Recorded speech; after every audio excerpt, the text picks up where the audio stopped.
Chapter 12. Love that new test score smell. Okay, Spencer had to calm down. Wednesday night, she pulled her black Mercedes C-Class hatchback, her sister's cast-off car, since she got a new practical Mercedes SUV, into the circle driveway of her house. Her student council meeting had gone extra late, and she had been on edge driving through Rosewood's dark streets. All day, she'd felt like someone was watching her, like whoever had written that covet email could jump out at her any second. Spencer kept thinking uneasily about that familiar ponytail in Allison's bedroom window. Her mind kept going back to Allie, all the things she knew about Spencer. But no, that was crazy. Allison had been gone, and most likely dead, for 3 years. Plus, a new family lived in her new house, right? Spencer ran to the mailbox and pulled out a pile, tossing everything back that wasn't hers. Suddenly, she saw it. It was a long envelope, not too thick, not too thin, with Spencer's name typed neatly in the window pane.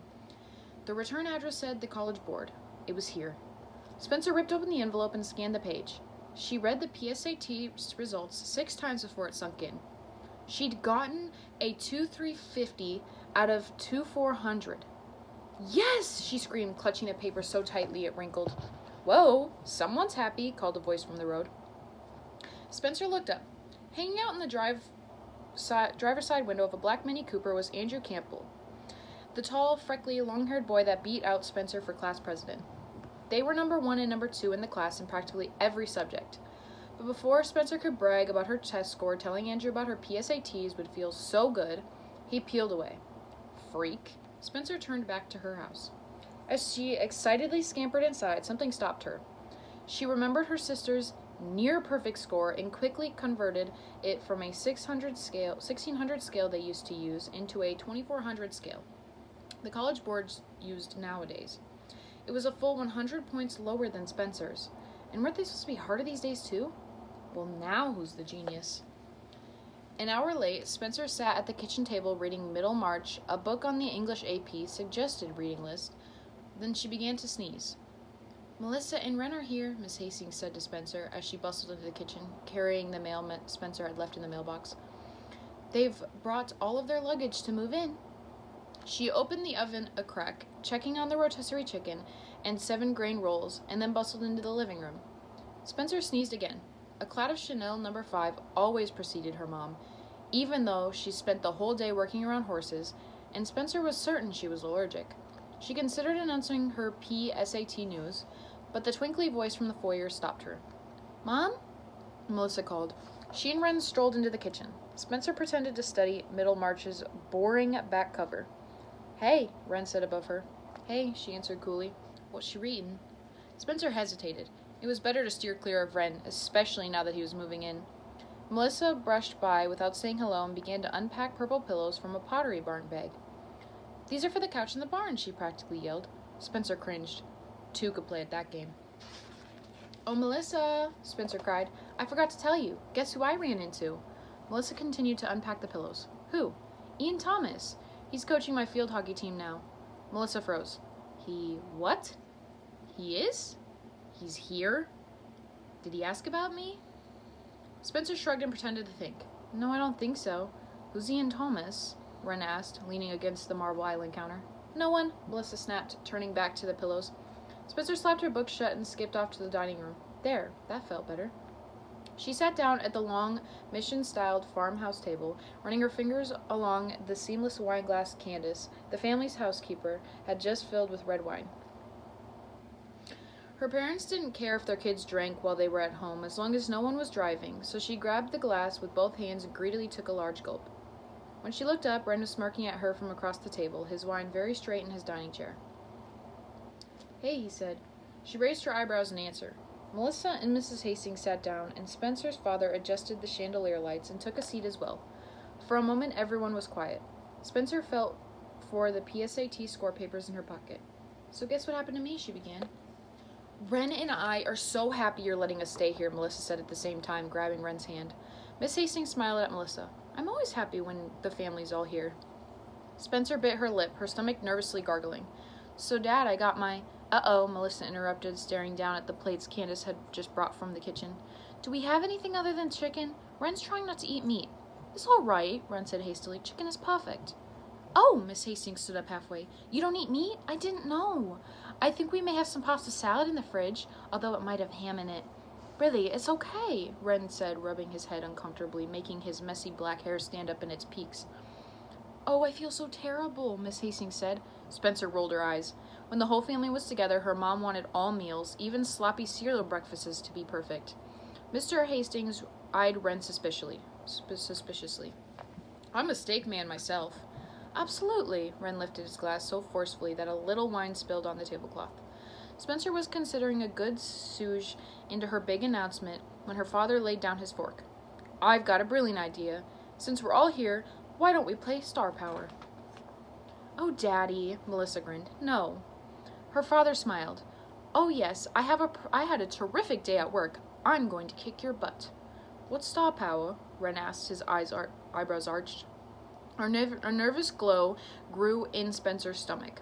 Star Power was a game her parents had made up when Spencer and Melissa were little kids that she'd always suspected they pilfered from some company power retreat. It was simple. Everyone shared their biggest achievements of the day, and the family would select one star. It was supposed to make people feel proud and accomplished, but in the Hastings family, people just got ruthlessly competitive. But if there was one perfect way for Spencer to announce her PSAT result, Star Power it was. You'll catch on, Wren, Mr. Hastings said. I'll start.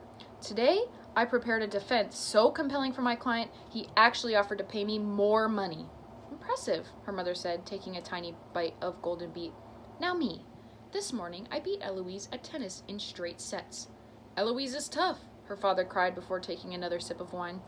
Spencer peeked at Wren across the table. He was carefully peeling the skin off his chicken thighs so she couldn't catch his eye. Her mother dabbed her mouth with her napkin. Melissa? Melissa laced her stubby-nailed fingers together. Well, I helped the builders tile the entire bathroom. The only way it'd be perfect is if I did it myself. Good for you, dear, her father said. Spencer jiggled her legs nervously. Mr. Hastings finished sipping his wine. Wren? Wren looked up startled. Yes? It's your turn. Wren filled with his wine glass. I don't know what I should say. We're playing Star Power, Mrs. Hastings chirped, as if Star Power were as calm and game as Scrabble. What wonderful thing did you, Mr. Doctor, achieve today? Oh, Wren blinked. Well, nothing really. It was my day off from school in the hospital, so I went down to the pub with some hospital friends and watched the Phillies game. Silence. Melissa shot Wren a disappointed look. I think that's awesome, Spencer offered. The way they've been playing, it's a feat to watch the Phillies all day. I know, they're kind of crap, aren't they? Wren smiled at her gratefully. Well, anyway, her mother interrupted. Melissa, when do you start class? Wait a minute, Spencer piped up. They were not about to forget her. I have something for Star Power. Her mother's salad fork hung in the air. I'm sorry. Oops, her father agreed jocularly. Go ahead, Spence. I got my PSAT results, she said, and well, here. She pulled up the score and shoved them at her father. As soon as he took them, she knew what would happen. They wouldn't care. What did PSATs matter anyway? They'd go back to their Bujalias and to Melissa and Wharton, and that would be that. Her cheeks felt hot. Why did she even bother? And then her dad put down his wine glass and studied the paper. Wow, he motioned Mrs. Hastings over. When she saw the paper, she gasped. You can't get much higher than this, can you? Mrs. Hastings said. Melissa craned her neck to look too. Spencer could hardly breathe. Melissa glared at her over the lilac peony centerpiece. It was a look that made Spencer think that maybe Melissa had written that creepy email yesterday. But when Spencer met her eye, Melissa broke into a smile. You really studied, didn't you? It's a good score, yeah? Wren asked, glancing at the page. It's a fantastic score, Mr. Hastings bellowed. This is wonderful, cried Mrs. Hastings. How would you like to celebrate, Spencers? Dinner in the city? Is there something you've had your eye on? When I got my SAT scores, you got me a Fitzgerald first edition at the estate auction. Remember? Melissa beamed. That's right, Miss Hastings trilled. Melissa turned to red. You would have loved it. It was amazing to bid. Well, why don't you give it some thought, Mrs. Hastings said to Spencer. Try to think of something memorable like what we did for Melissa. Spencer slowly sat up. Actually, there is something that I have in mind. What's that? Her father leaned forward in his chair. Here goes, Spencer thought. Well, what I'd really, really love right now, not for a few months from now, would be to move into the barn. But, Melissa started, before stopping herself. Wren cleared his throat. Her father furrowed his brow. Spencer's stomach made a loud, angry growl. She covered it with her hand.